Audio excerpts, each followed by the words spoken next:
This is the first greenhouse I built, and it's about 10 feet by 18 feet, 20 feet, and I used this PVC pipe, 20-foot sections just stuck in the ground inside these other bigger pieces. That was $100, and then the plastic was $80, and I filled this thing up pretty fast.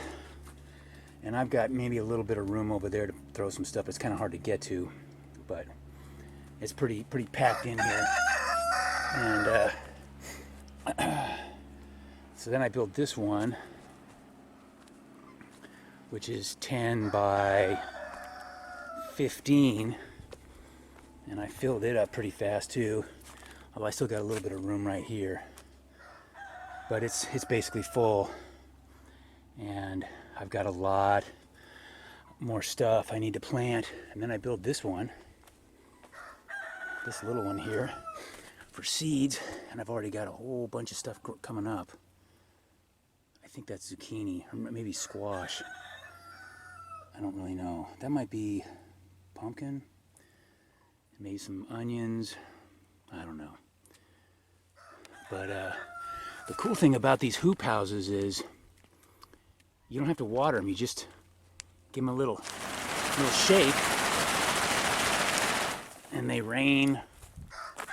They get a little rain going. It's like a little,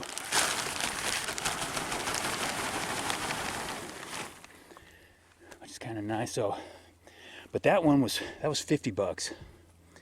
This one was, these bigger ones were 180, and really rains good in there.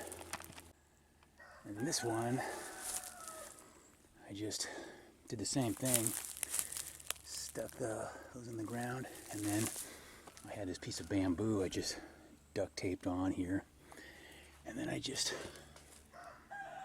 screwed that in there, and there, and there. And these pieces are $4 a piece, so there's 3 of those, and that's $12. So it's $25 for this one. This is where the rest of my stuff's gonna go. But this is a pretty good deal for $25. That's a pretty good sized greenhouse. And I'm probably just gonna put some, I'm gonna just nail some cardboard up against this wall to keep the heat in.